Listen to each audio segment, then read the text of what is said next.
हरिओम दर्शकों, आप सबों का फिर से बहुत बहुत स्वागत है हमारे YouTube चैनल पर। अभी 5 जून को और 5 जुलाई को चंद्र ग्रहण होने वाला है और कई लोगों ने मुझे फ़ोन करके संपर्क किया। बहुत लोगों के मैसेज व्हाट्सएप पर पड़े हुए हैं, फेसबुक पर पड़े हुए हैं। उन सब का यही प्रश्न था कि 5 जून को चंद्र ग्रहण है या नहीं है।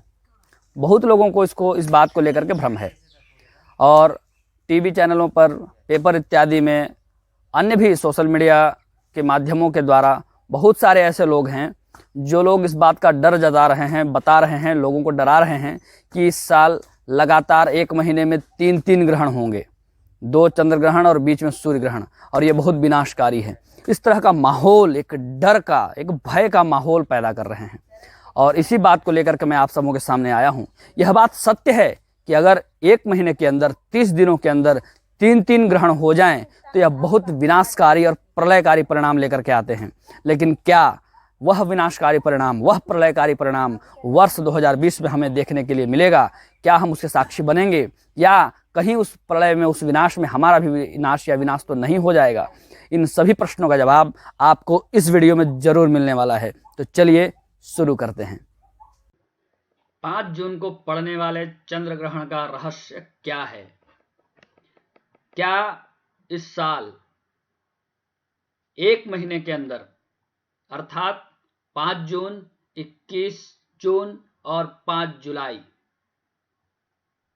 क्या लगातार 1 महीने के अंदर 3 ग्रहण होंगे? क्या दुनिया में महाविनाश या महाप्रलय का समय आ गया है? आज इसी का जवाब तलाशेंगे। 5 जून व 5 जुलाई को पड़ने वाले चंद्र ग्रहण का रहस्य। इसको समझने से पहले आपको यह जानना पड़ेगा कि चंद्र ग्रहण होता कैसे है। चलिए समझते हैं। यह एक चित्र है। आप बहुत आराम से इस चित्र के माध्यम से चंद्र ग्रहण को समझ सकते हैं। यह पृथ्वी है जहां हम लोग निवास करते हैं। यह जब सूर्य के ठीक सामने आ जाती है, अर्थात बिल्कुल 180 डिग्री सूर्य के बिल्कुल सामने, और यह चंद्रमा है, यह भी जब बिल्कुल सामने आ जाता है, सूर्य प्रकाश से भरा हुआ पिंड है, सूर्य से प्रकाश की किरणें निकल रही हैं और सामने पृथ्वी के होने पर सूर्य का प्रकाश पृथ्वी से टकराता है। इसके कारण पृथ्वी के पृष्ठभाग में छाया बनती है। आप स्पष्ट रूप से डार्क शेड में पृथ्वी की छाया को देख सकते हैं। जब पृथ्वी सूर्य के सामने होगी तो पृथ्वी के पृष्ठभाग में पृथ्वी की ही छाया बनेगी। इस छाया में जब चंद्रमा प्रवेश करेगा तो चंद्र ग्रहण होगा। यह चंद्र ग्रहण केवल पूर्णिमा को ही संभव है, क्योंकि इस प्रकार की स्थिति केवल पूर्णिमा को ही बन सकती है, जब सूर्य और चंद्रमा एक दूसरे से बिल्कुल 180 डिग्री पर हों। सूर्य और चंद्रमा पूर्णिमा के दिन एक दूसरे से 180 डिग्री की दूरी पर होते हैं। इस चीज को मैंने अपने पिछले वीडियो में भी बताया है, जिसका नाम है तिथि का रहस्य। आप उसको देख सकते हैं। यहां पर जो सबसे बड़ी बात निकल करके आई है वो बात यह है कि जब चंद्रमा पृथ्वी की छाया में प्रवेश करेगा तो ग्रहण होगा। अब हमको ठीक से समझना होगा छाया को। चलिए समझते हैं। इस डायग्राम को गौर से देखिए। एक गोलाकार पिंड है जिसके ऊपर इस मोमबत्ती के द्वारा प्रकाश प्रेषित किया जा रहा है। इस गोलाकार पिंड के पीछे इसकी छाया को मापने के लिए एक पैड रखा गया है। जब प्रकाश इस गोलाकार पिंड से टकराता है तो इस पैड पर छाया बनती है। यह छाया आप देख सकते हैं यह छाया बन रही है, लेकिन इस छाया को गौर से देखने की जरूरत है। यह छाया दो प्रकार से बनेगी, एक बिल्कुल डार्क शेड और एक उस डार्क शेड के ऊपर में लाइट शेड। दो प्रकार की छाया बनती है, डार्क शेड और लाइट शेड। यह जो डार्क शेड वाली छाया है इसी को अंग्रेजी में अम्ब्रा कहते हैं और हिंदी में या संस्कृत में प्रच्छाया कहते हैं। और यह जो लाइट शेड वाली छाया आपको दिखाई पड़ रही है, इस छाया को अंग्रेजी में पेनम्ब्रा कहते हैं या हिंदी में उपच्छाया कहते हैं। एक और उदाहरण के द्वारा यह विषय आपको बिल्कुल स्पष्ट हो जाएगा। आप इस चित्र को ध्यान से देखें। यह टॉर्च है, इसका प्रकाश इस पिंड पर पड़ रहा है और पीछे दीवार पर इसकी छाया बन रही है।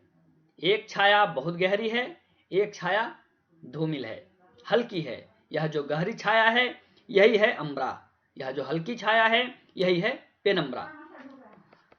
अब यहां आपके मन में सवाल हो रहा होगा कि हम जानने बैठे हैं चंद्र ग्रहण को और पढ़ रहे हैं छाया को। चलिए अब इसका प्रयोग हम चंद्र ग्रहण में करेंगे। इस चित्र को बहुत गौर से देखिए।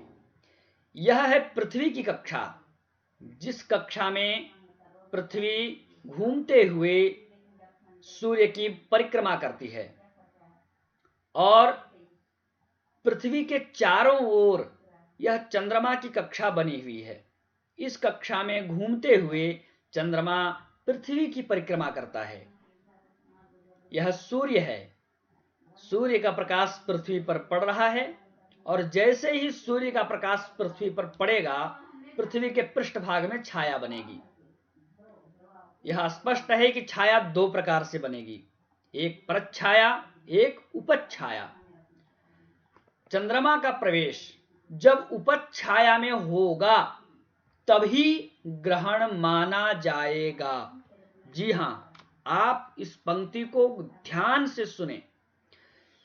चंद्रबिंब का प्रवेश जब पृथ्वी की प्रच्छाया में होगा, यह जो डार्क शेड वाली प्रच्छाया है, इस प्रच्छाया में जब चंद्रबिंब का प्रवेश होगा तभी यह माना जाएगा कि चंद्र ग्रहण हुआ है।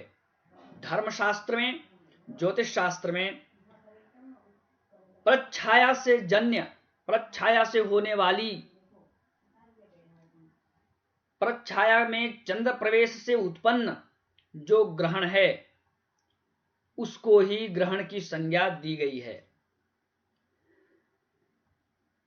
चंद्रमा जब प्रच्छाया में प्रवेश करता है तभी उसकी कांति स्पष्ट रूप से दिखाई पड़ती है कि वह मलिन हो रही है। प्रच्छाया में प्रवेश को ही हम ठीक से देख सकते हैं कि चंद्रमा पर कोई छाया पड़ रहा है, उसका स्पर्श हुआ है, उसका मध्य हुआ है, उसका मोक्ष हुआ है।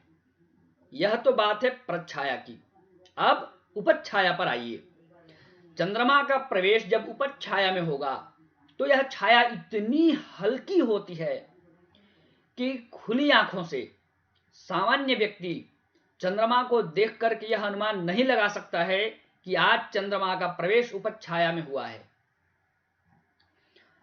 इसलिए उपच्छाया की धर्मशास्त्रीय मान्यता नहीं है, उपच्छाया जन्य ग्रहण की धर्मशास्त्रीय मान्यता नहीं है। उपच्छाया से होने वाले ग्रहण को हम उपच्छाया चंद्र ग्रहण या मांद्य चंद्र ग्रहण कहते हैं। इसमें सिर्फ और सिर्फ चंद्रमा की जो कांति है, चंद्रमा की जो चमक है, चंद्रमा की जो आभा है, वह लेश मात्र ही मलिन होती है। यह बिल्कुल वैसा ही है जैसे हम चेहरे पर थोड़ा सा क्रीम लगा लेते हैं और हमारी लाइटिंग बढ़ जाती है।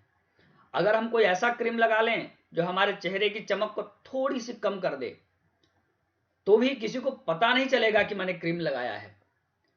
पता तभी चलेगा जब हम रंग लगाएं, कोई डार्क कलर लगाएं, तभी लोगों को पता चलेगा कि इसने रंग लगाया है, इसका चेहरा थोड़ा अलग दिख रहा है।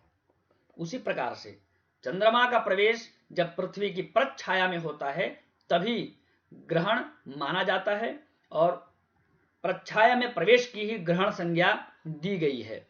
उसी में ही सूतक आदि का विचार करना चाहिए, उसी में ही साधना और सिद्धि का फल दिया गया है, उसमें ही अनेक प्रकार के सांगीतिक फलों और व्यक्तिगत फलों का विवरण धर्मशास्त्र ग्रंथों में, ज्योतिष शास्त्र के ग्रंथों में हमें प्राप्त होता है। यह जो 5 जून और 5 जुलाई को ग्रहण हो रहा है, वह ग्रहण प्रच्छायाजन्य नहीं है, उपच्छायाजन्य है।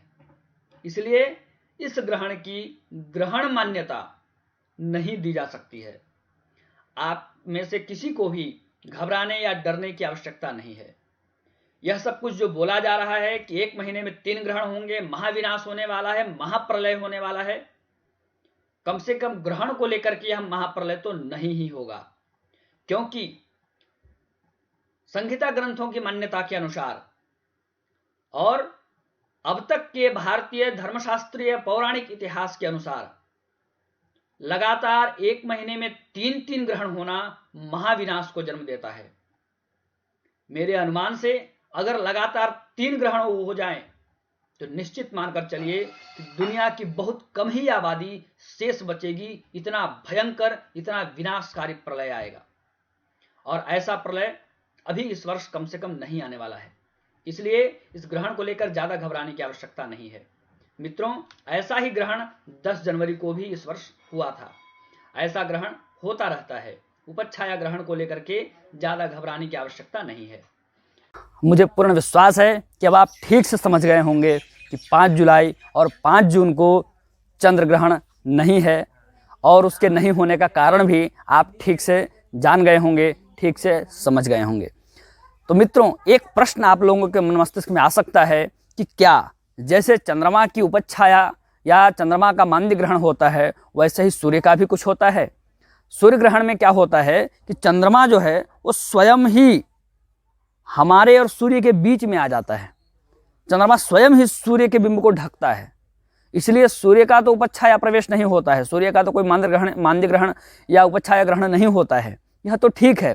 सूर्य के साथ एक भिन्न चीज होती है, एक जिसको हम कहते हैं भेद युति, जो भेद युति के नाम से जाना जाता है, और दूसरे शब्दों में उसको कहते हैं पारगमन। शुक्र और बुध ये 2 ग्रह हैं जो आंतरिक ग्रह कहे जाते हैं। तो ये इनका पारगमन सूर्य के बिंब में एक छोटी सी आकृति, काला धब्बा जैसा पार सूर्य के बिंब को क्रॉस करते हुए, सूर्य के डिस्क को क्रॉस करते हुए हमें दिखाई पड़ता है। हालांकि यह कभी सदियों में होने वाली घटना है, कभी कभार ही होती है। अभी वर्ष 2012 में यह घटना हुई थी, अब 141 वर्षों के बाद आगे यह घटना दोबारा हमें नजर आएगी। अब इस सदी में यह शुक्र का पारगमन या बुध का पारगमन नजर नहीं आने वाला है। यह कभी कभार सदियों में होने वाली यह घटना है। इसे हम पारगमन कहते हैं या भेद युति कहते हैं। तो इस भेद युति या इस पारगमन की भी ग्रहण संज्ञा नहीं है, क्योंकि इसमें सूर्य का बिंब पूरी तरह ढकता नहीं है, सूर्य का बिंब पूरी तरह मलिन नहीं होता है। तो शास्त्र के सही अर्थों को ठीक प्रकार से समझना चाहिए, उनको ठीक प्रकार से जानना चाहिए, और उनके सही अर्थों को ठीक प्रकार से अपने जीवन में उतारना चाहिए। इसी उद्देश्य के साथ हम नियमित रूप से नए वीडियोज आपके लिए लेकर आते रहेंगे। आप हमारे साथ जरूर जुड़े रहें। हरि ओम।